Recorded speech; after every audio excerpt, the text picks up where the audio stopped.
Hello दोस्तों, exam preparation में एक बार फिर से आप सभी का स्वागत है।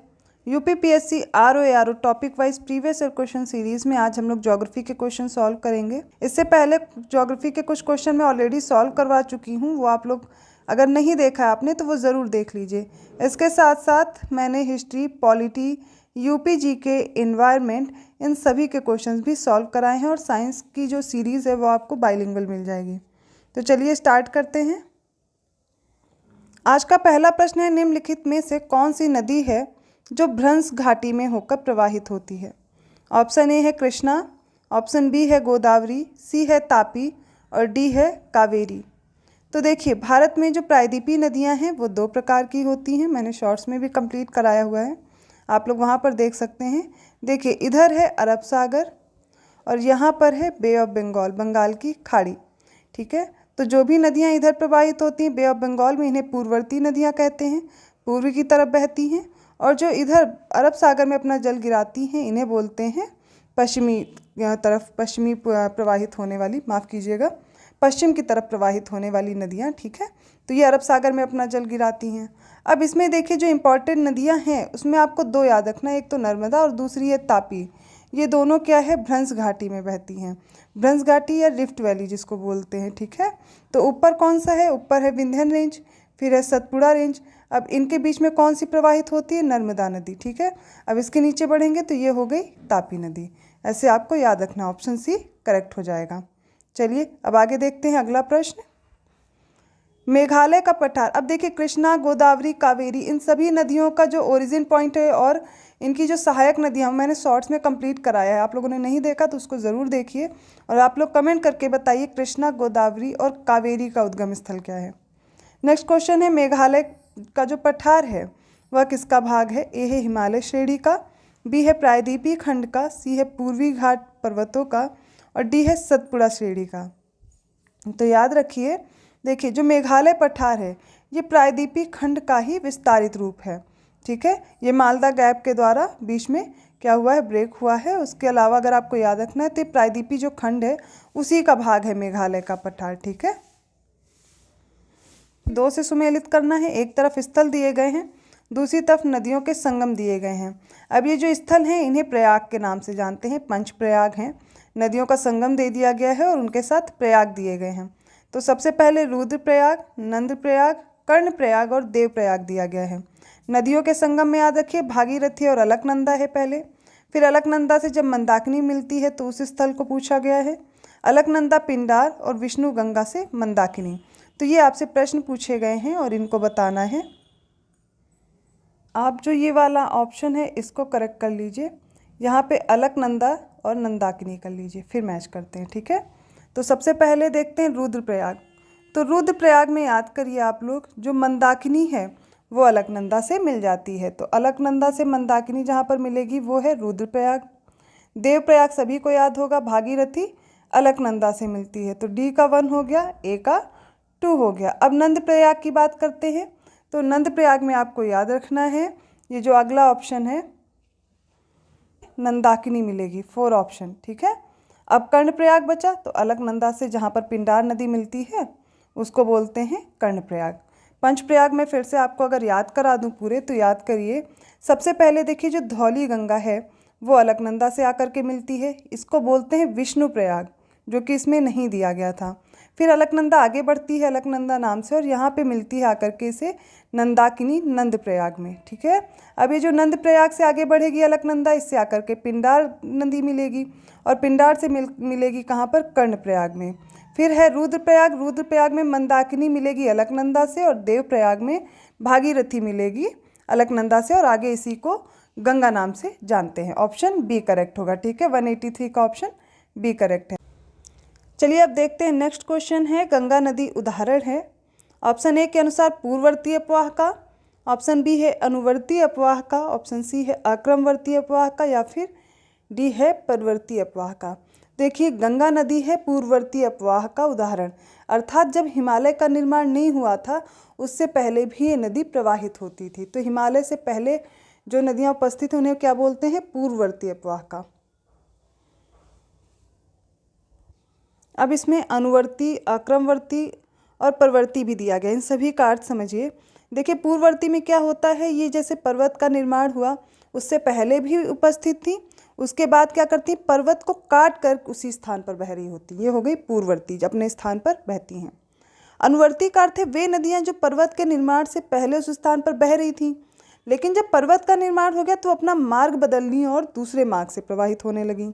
अब इनके उदाहरण में याद करिए, यमुना, बेतवा, चंबल, ये सारी नदियाँ किसके उदाहरण में आएंगी, अनुवर्ती वाले में। पूर्ववर्ती में हम लोगों ने कौन कौन सी पढ़ी हुई है, देखिए गंगा तो इसमें दिया ही हुआ है, इसके साथ साथ सिंधु, सतलज, ब्रह्मपुत्र, गंडक, कोसी, ये सारी कौन कौन सी पूर्ववर्ती नदियों के उदाहरण हैं। समझ आया, पूर्ववर्ती और अनुवर्ती। अब बात करते हैं आक्रमवर्ती और परवर्ती अपवाह का। परवर्ती नदियों में याद रखिए ये समकोण पर मिलती हैं, ठीक है, अनुवर्ती नदियों से। आक्रमवर्ती जिनका क्रम निर्धारित नहीं होगा। तो ये हो गई आपकी इन सभी नदियों के उदाहरण और 184 का आंसर होगा ए। ठीक है, आगे बढ़ते हैं। कौन सा हिमनद सबसे बड़ा है, ठीक है, ये पूछा गया है। ऑप्शन में ए है सियाचिन, बी है बाल्टोरो, सी है चोमोलुंग। नेक्स्ट क्वेश्चन है, निम्न में से कौन सा हिमनद सबसे बड़ा है। सबसे पहला है सियाचिन, सेकंड है बाल्टोरो, थर्ड है चोगोलुंगमा और डी है बियाफो। अब इनमें बताना है कौन सा सबसे बड़ा ग्लेशियर है, ठीक है। तो आप देख लीजिए, इसका सही उत्तर होगा ऑप्शन ए सियाचिन। सियाचिन सबसे बड़ा हिमनद है, इसको याद रखना है। सभी ग्लेशियर मैंने करा दिए हैं, ठीक है। और अब आगे बढ़ते हैं प्रश्न की ओर। देखिए काराकोरम पर स्थित काफ़ी बड़े बड़े हिमनद हैं, जैसे कि सियाचिन, बियाफो, बाल्टोरो, ये सारे काराकोरम पर हैं। आगे बढ़ते हैं, निम्न नदियों में से कौन अपने मार्ग में परिवर्तन करने के लिए कुख्यात है। ए है गंगा, बी है कोसी, सी है दामोदर और डी है गोमती।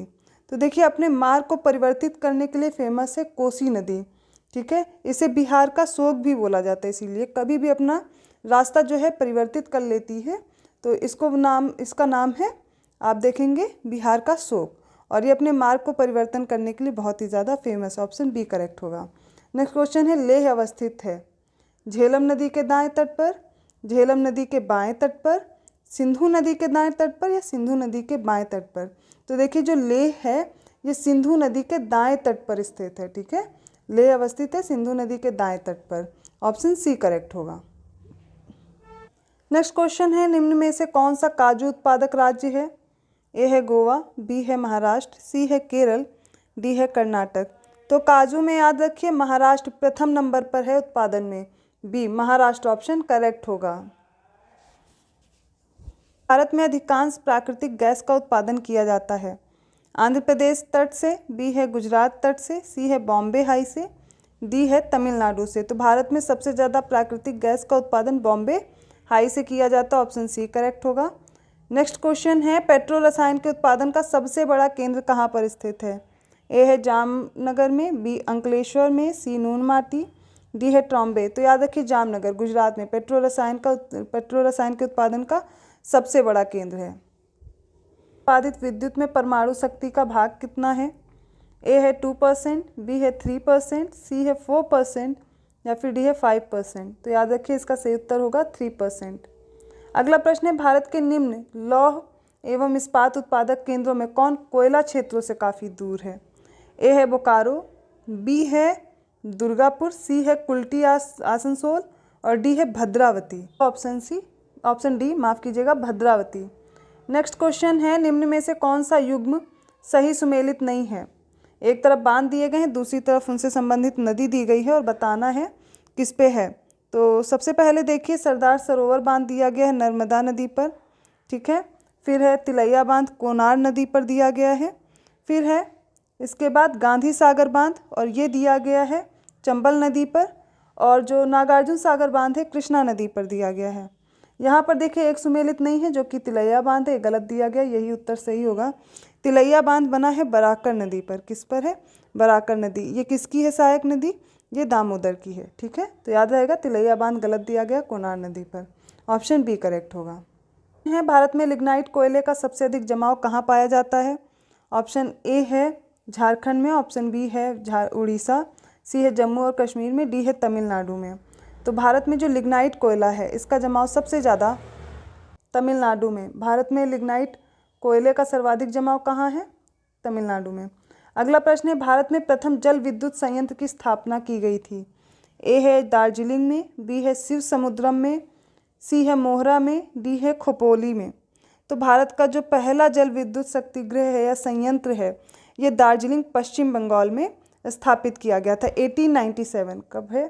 1897। डेट भी याद कर लीजिए, दार्जिलिंग में। ठीक है, ये याद रखिएगा, ऑप्शन ए करेक्ट होगा। अगला प्रश्न है, भारत में सर्वप्रथम खनिज तेल का कुआं खोदा गया कहाँ पे? ए है डिगबोई में, बी है माकूम में, सी है नरकटिया में, डी है लकवा में। तो सबसे पहले खनिज तेल का कुआं खोदा गया डिगबोई में, ऑप्शन ए करेक्ट होगा। है, भारत की निम्न फसलों में से किस फसल के अंतर्गत उसके शुद्ध सकल कृषि क्षेत्र के सिंचित क्षेत्र का सर्वाधिक प्रतिशत है? ए है गेहूँ, बी है चावल, सी है तिलहन, डी है गन्ना। और इसका सही उत्तर हो जाएगा ऑप्शन डी, गन्ना। अगला प्रश्न है, निम्नलिखित में से कौन सा खनिज केरल में सबसे ज़्यादा पाया जाता है?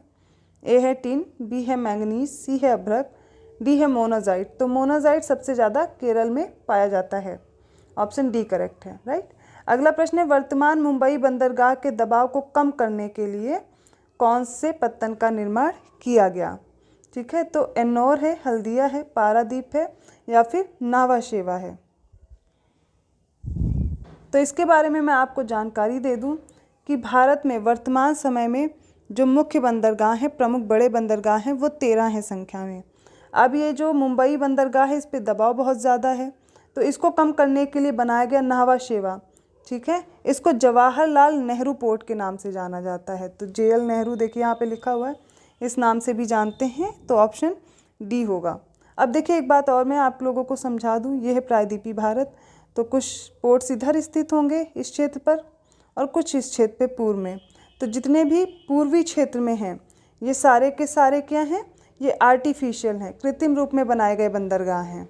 पश्चिमी क्षेत्र में हैं ये बड़े बंदरगाह या पोर्ट, ये सारे के सारे प्राकृतिक हैं। ये आपको डिफरेंस मैंने बता दिया। चलिए अगले प्रश्न की ओर बढ़ते हैं। अगला प्रश्न है, भारत के निम्न राज्यों में से किसकी प्रांतीय राजमार्गों की सकल लंबाई सबसे अधिक है? ए है गुजरात, बी है राजस्थान, सी है उत्तर प्रदेश, डी है महाराष्ट्र। इसका सही उत्तर होगा महाराष्ट्र में। यहाँ पर राजमार्गों की सकल लंबाई जो है वो सबसे ज़्यादा है, तो ऑप्शन डी करेक्ट होगा। यहाँ तक हमने ज्योग्राफी के कुछ इंपॉर्टेंट क्वेश्चन सॉल्व किए हैं। अब इससे आगे के प्रश्न हम अगले सेट में सॉल्व करेंगे। आई होप आपको ये क्वेश्चन समझ में आए होंगे। चैनल को सब्सक्राइब कीजिए, इसके साथ साथ बेल आइकन जरूर प्रेस कर दीजिए, जिससे आपको नोटिफिकेशन अगली क्लासेस का भी मिलता रहेगा और लोगों को भी शेयर करते रहें। ऐसे ही और क्वेश्चन के साथ मिलते हैं नेक्स्ट सेट में। तब तक के लिए धन्यवाद।